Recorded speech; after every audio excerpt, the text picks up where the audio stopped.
Hello everyone, সবাইকে সোনামণি learning সেন্টারে স্বাগত। আজকের ভিডিওতে আমি নিয়ে এসেছি প্রথম পর্যায়ক্রমিক মূল্যায়ন 2025 ষষ্ঠ শ্রেণীর ইতিহাসের একটি সাজেশন অর্থাৎ নমুনা প্রশ্নপত্র।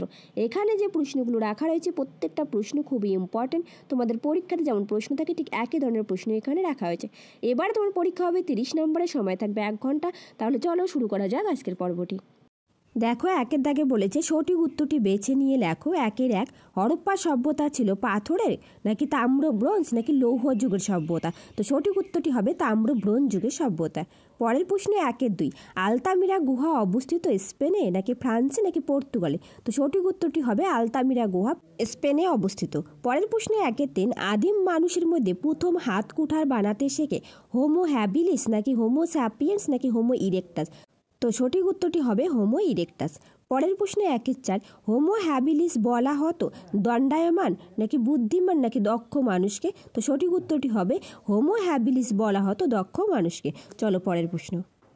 পরের প্রশ্ন 5 মেগালিথ পাওয়া গেছে এমন একটি জায়গা হলো হস্তিনাপুর নাকি বুরজাহাম নাকি হরপ্পা নাকি লোথাল? তো সঠিক উত্তরটি হবে লোথাল। লোথালে মেগালিথ পাওয়া গেছে। পরের প্রশ্নে 6 মেহেরগড় সভ্যতা ছিল একটি নগর সভ্যতা নাকি গ্রামীণ সভ্যতা নাকি শিল্প সভ্যতা? তো সঠিক উত্তরটি হবে গ্রামীণ সভ্যতা, আর হরপ্পা সভ্যতা ছিল নগর সভ্যতা। এটা একটু মনে রাখবে। পরের প্রশ্নে 7 আলতামিরা গুহার ছাদে যে চিত্র আছে তা হলো বিশাল গরুর নাকি বিশাল ষাঁড়ের নাকি বিশাল কুকুর নাকি মানুষের মাথার খুলির? তো সঠিক উত্তরটি হবে বিশাল ষাঁড়ের। আলতামিরা গুহার ছাদে যে চিত্র আছে সেটা ষাঁড়ের চিত্র। চলো পরের প্রশ্ন। এরপর দেখো 2 দাগ, নিচের প্রশ্নগুলির উত্তর দাও যে কোনো 10টি। 2-1 মেহেরগড় সভ্যতা আবিষ্কার করেন কে? উত্তর হবে ফরাসি প্রত্নতাত্ত্বিক ফ্রাঁসোয়া জারিজ 1974 খ্রিস্টাব্দে মেহেরগড় সভ্যতা আবিষ্কার করেন। সালটা তোমরা একটু মনে রাখবে, পরীক্ষা আসতে পারে। পরের প্রশ্নে 2-2 এপ কি? উত্তর আফ্রিকার পূর্বাংশে ঘন জঙ্গলে লেজহীন বড় বানরকে এপ বলা হতো। এই প্রশ্নটাও খুবই ইম্পর্টেন্ট, পরীক্ষা আসার খুব সম্ভাবনা রয়েছে। পরের প্রশ্ন 2-3 কত খ্রিস্টাব্দে ভীমবেটকা গুহার খোঁজ পাওয়া যায়? উত্তর 1957 খ্রিস্টাব্দে ভীমবেটকা গুহার খোঁজ পাওয়া যায়। পরের প্রশ্ন 2-4 কে মহেঞ্জোদারো আবিষ্কার করেন? উত্তর হবে রাখাল দাস বন্দ্যোপাধ্যায় মহেঞ্জোদারো আবিষ্কার করেন। পরের প্রশ্ন 2-5 সিটাডেল কথাটির মানে কি? উত্তর হবে উঁচু এলাকা। পরের প্রশ্ন 2-6 হরপ্পা সভ্যতার একটি সামুদ্রিক বন্দরের নাম করো? উত্তর লোথাল হরপ্পা সভ্যতার একটি সামুদ্রিক বন্দর। পরের প্রশ্ন 2-7 কোন যুগে মানুষ গোষ্ঠীবদ্ধ হয়েছিল? উত্তর নতুন পাথরের যুগে মানুষ গোষ্ঠীবদ্ধ হয়েছিল। চলো পরের প্রশ্ন।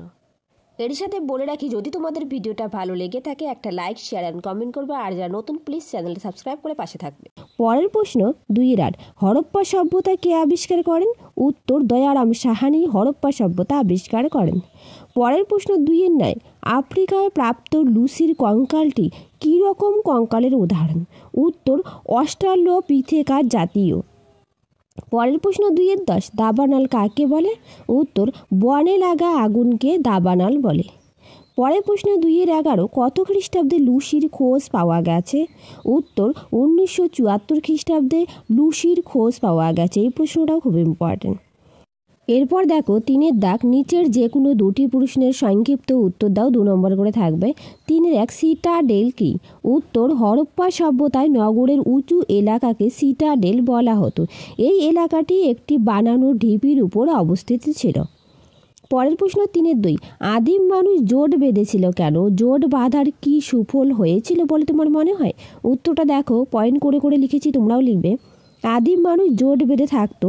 জোট বেঁধে থাকার কারণ ছিল 1 নম্বর পয়েন্ট করবে পশু শিকার। আদিম মানুষ বনের বিভিন্ন ধরনের পশু শিকার করে তারা মাংস খেত আর দলবদ্ধভাবে পশু শিকার করতে যেত। 2 আত্মরক্ষা। আমি AB করে লিখেছি, তোমরাও লিখবে। মানুষের ছিল জীবজন্তুর ভয়, তাই তারা দল বেঁধে থেকে অন্য পশুর আক্রমণ থেকে নিজেদের রক্ষা করতে পেরেছিল। আমি 2টো কারণ দিয়েছি। তারপর দেখো জোট বাঁধার ফল। জোট বেঁধে থাকার ফলে আদিম মানুষের অনেক লাভ হয়েছিল, যেমন তাদের মধ্যে সামাজিকতা ও বিভিন্ন সামাজিক গোষ্ঠী গড়ে ওঠে। 2 অনেকের মধ্যে নেতৃত্ব দেওয়ার ক্ষমতা গড়ে ওঠে। 3 বিভিন্ন জীবিকার উদ্ভব হয়। তাহলে তাদের জোট বেঁধে থাকার অনেক সুফল হয়েছিল আমরা দেখতে পাচ্ছি। চলো পরের প্রশ্ন। এরপর দেখো 3 কিভাবে মানুষ আগুন জ্বালাতে শিখেছিল। উত্তর, প্রাণীদের মধ্যে একমাত্র মানুষই আগুন জ্বালাতে ও ব্যবহার করতে পারে। প্রথম দিকে তারা বনে লাগা আগুন, দাবানল বা অন্যভাবে জ্বলে ওঠা আগুন দেখত। কোনো এক সময় তারা জ্বলন্ত গাছের ডাল গুহায় নিয়ে আসতো এবং তা নিভতে দিত না।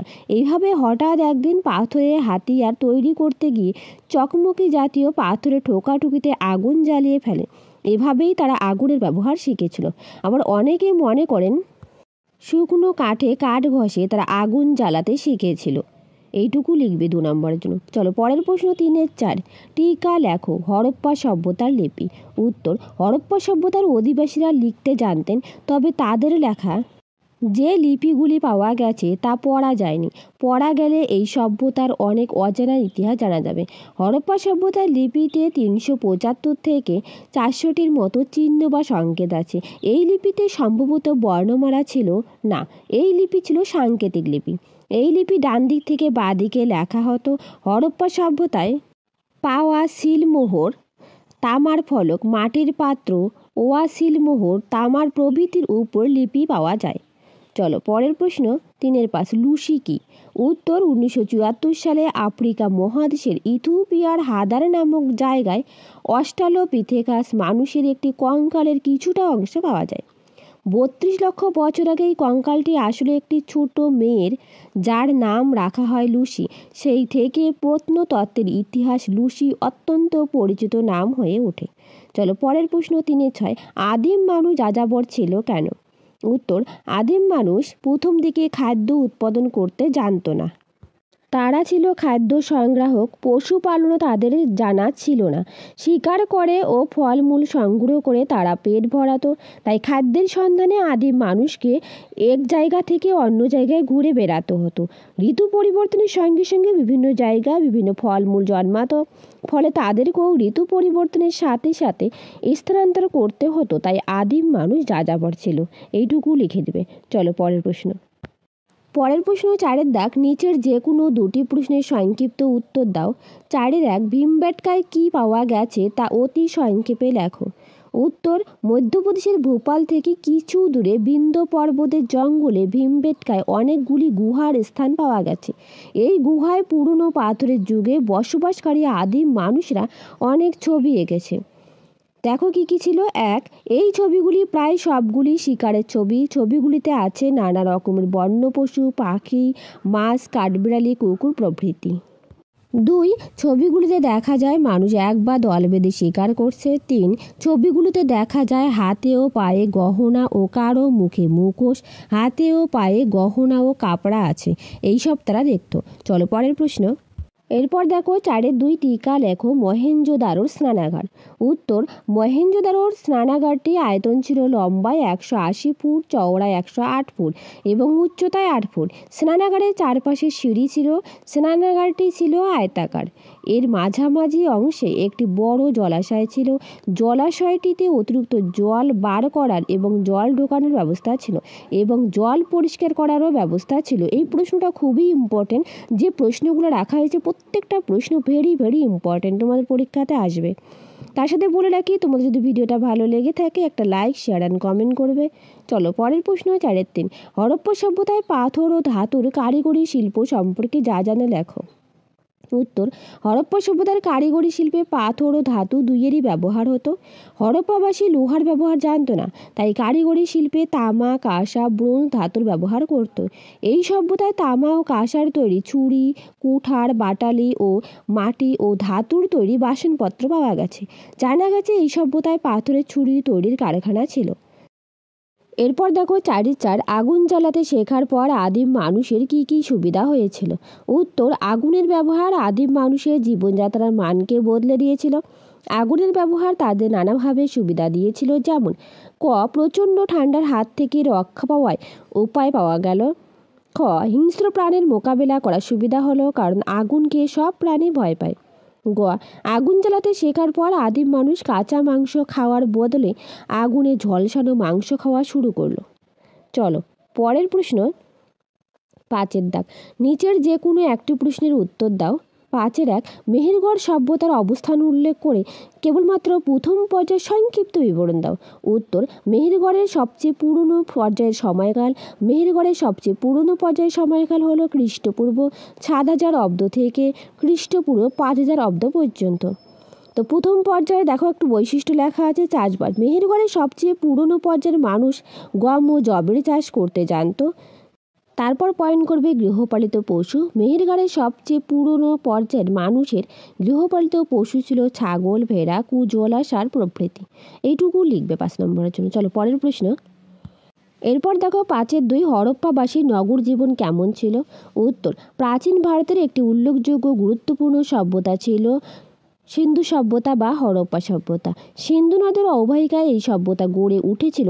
সিন্ধু সভ্যতা ধ্বংসাবশেষ থেকে বোঝা যায় যে এই সভ্যতার নগর পরিকল্পনা বেশ উন্নত স্তরে পৌঁছেছিল। প্রথম পয়েন্ট করবে বাড়িঘর।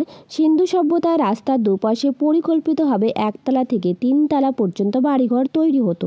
প্রতি বাড়িতে একটি করে স্নানাগার থাকতো। তারপর পয়েন্ট করবে রাস্তাঘাট। সিন্ধু সভ্যতার আরেকটি বৈশিষ্ট্য হলো এর চওড়া, সোজা ও পাকা রাস্তাঘাট। মূল রাস্তা থেকে গলিপথগুলি বের হতো। পরের পয়েন্ট করবে পোড়া ইটের ব্যবহার। সিন্ধু সভ্যতার মানুষরা রোদে শুকানো ও আগুনে পোড়ানো 2 ধরনের ইটই বাড়ি তৈরি করার কাজে ব্যবহার করত। নেক্সট পয়েন্ট, পয় প্রণালীর ব্যবস্থা। সিন্ধু সভ্যতায় জলনিকাশির জন্য উন্নত পয় প্রণালী ব্যবস্থা গড়ে তোলা হয়েছিল।